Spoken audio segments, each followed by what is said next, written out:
Balik lagi di Bincang Wrestling. Itu baru aja debut dari Malakai Black atau kita tahunya Aleister Black gitu.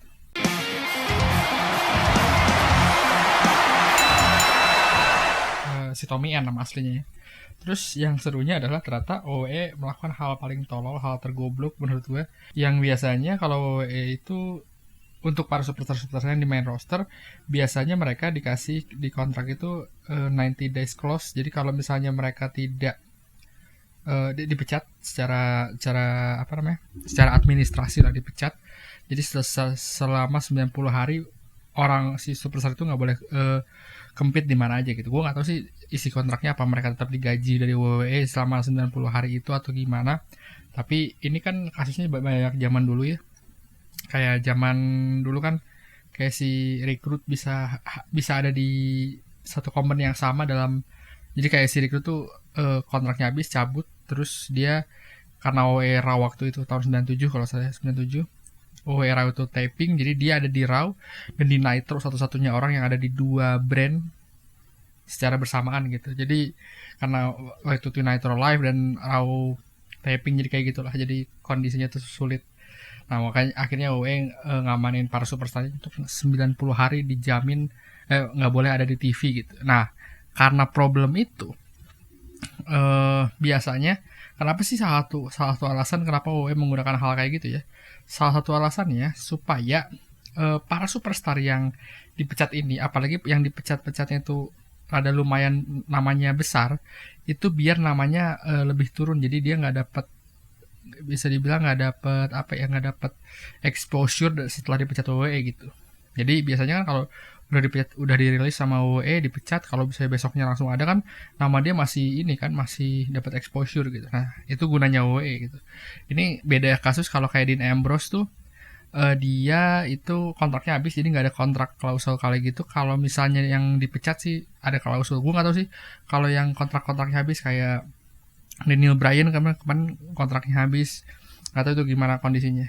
Katanya kan rumornya Daniel Bryan mau debut di TNS Slammiversary, kita lihat besok, tapi gue nggak tahu nih gimana. Tapi yang jelas kayak gitu. Nah hal tolol dari WWE adalah lupa ganti kontrak, dan menurut gue ini fatal ya, ketololan yang fatal, karena Aleister Black itu menurut gue namanya cukup bagus, dan untuk di kalangan indie, di kalangan dan Aleister Black itu ya kita bisa bilang Tommy N atau si Malakai Black ini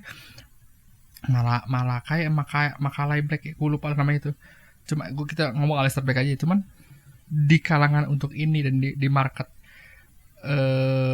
AEW gitu ya, penonton AEW, si Aleister Black ini cocok banget gitu. Jadi dan gue suka banget Aleister Black dari zaman di NXT ya. Dia dari in ring skill, dari storylines, dari sebuah karakter yang gimmicky. Belum ada lagi karakter kayak Undertaker yang bisa believable. Kayak siapa lagi ya? Gak ada sih karakter kayak yang dari darkness gitu believable. Bray Wyatt malah salah satunya bisa di believable, tapi si Aleister Black ini menurut gue salah satu yang bisa believable gitu, si karakter darknessnya segala macam.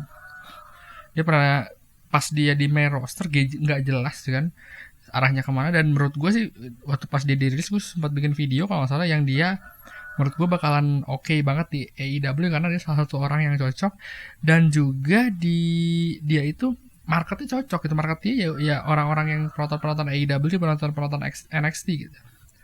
Jadi menurut gue dia bakalan oke banget di AEW gitu.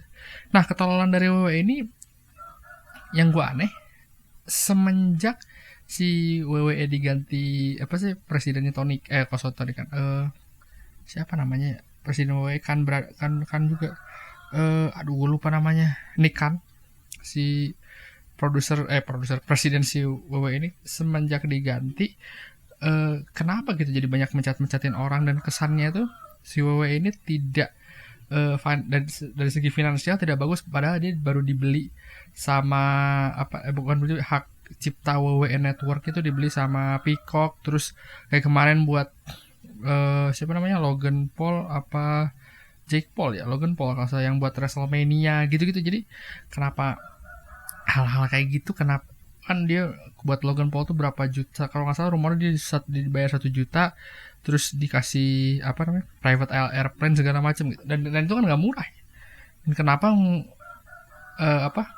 yang jadi kontroversi kenapa mereka mencet-mencetin orang kesannya WWE nggak punya duit, tapi tetap hal-hal kayak gitu gitu yang dibanyakin gitu, hal-hal nggak penting gitu. Dan dia bisa aja kayak Brock Lesnar gitu, gede banget kan sebenarnya ininya, dan banyak kontroversinya daripada ngedain Brock Lesnar. Tapi gue sih rada setujunya kalau misalnya yang Brock Lesnar, Goldberg, atau siapa, John Cena gitu gitu, emang mereka bisa drawing money lebih gede buat WWE gitu. Tapi ya terkesannya tuh kayak aneh aja, dia WWE tuh bisa ngontrak pemain sekelas besar gitu, tapi si yang yang bagus-bagus atau yang mid card ini malah dipecat gitu. Itu aneh sih menurut gue. Tapi yang jelas kalau ketololan WWE ini kayaknya bakal cuma sekali ya. Dan menurut gue kalau 90 hari emang kelamaan sih. Nggak tahu WWE apa tetap bayar si superstarnya apa gimana, gue nggak tahu sih, belum pernah lihat kontrak WWE juga. Tapi yang jelas ini satu hal tolol yang menurut kalau gue ke WWE ya, komennya adalah ya lu harus perbaiki lah sisi administrasi lu. Tapi dari segi superstar ini menurut gue dan Aleister Black pinter banget itu. Jadi pas dia ngeliat ada peluang, dia mungkin langsung kontak Tony Khan dan jadi sesuatu gitu si AEW. Gue ngeliat aja kayak AEW tancap gasnya ngeri-ngerian banget sampai dia bakalan ada event di Jumat tuh namanya Rampage, AEW Rampage, mulai September apa kalau nggak salah.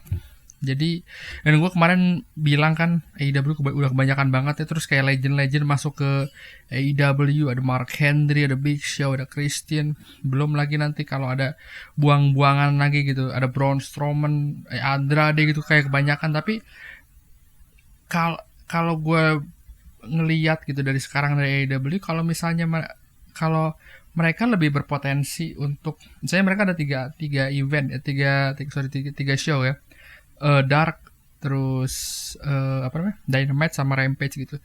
Menurut gue kalau itu 3 show itu di push untuk baik-baik gitu ya, bakal menjadi sesuatu yang oke gitu. Dan menurut gue ini tergolong cepat dari WWE kan, untuk punya SmackDown aja butuh waktu berapa tahun gitu, dari 93 sampai 99. Dari 93 sampai dari 99 itu kan udah punya 3 show. Butuh waktu berapa lama lagi untuk ada NXT kan? Ya ada ECW tapi kan kurang oke lah. Maksudnya butuh berapa lama lagi jadi punya 3 show kayak sekarang. Kalau misalnya si AEW punya show dan mungkin punya 2 gelar yang kayak WWE sekarang nih, WWE Universal, ada WWE Champion gitu. Nah, menurut gue kalau misalnya kondisinya kayak gitu bakalan lebih oke banget. Apalagi kan kemarin di Dynamite tag team jadi main event gitu, dan kita udah bisa ngelihat exposure tag team jadi main event, terus TNT Champion jadi main event gitu-gitu. Jadi menurut gue kalau bisa jadi push gede-gedean untuk semua brandnya si AEW dan bener-bener gitu ya, dan nggak kayak WWE kan, yang ini bagus, yang ini enggak, yang ini boring ya, wah jadi kayak gitu. Jadi bener-bener Rampage-nya, Dynamite-nya, terus si Dark-nya, jadi semuanya jadi oke. Bakalan bagus banget lah ke depannya. Jadi gue dulu pernah bilang kalau terlalu banyak rosternya di AEW, tapi kalau misalnya show-nya diperbanyak sama AEW, ya kenapa enggak lah. Jadi malah menjanjikan show yang bagus juga gitu. Gitu sih. Gitu jadi dari gue ketololan saat masalah Aleister Black ini. Udah gitu, sampai ketemu di Bincang Wrestling minggu depan.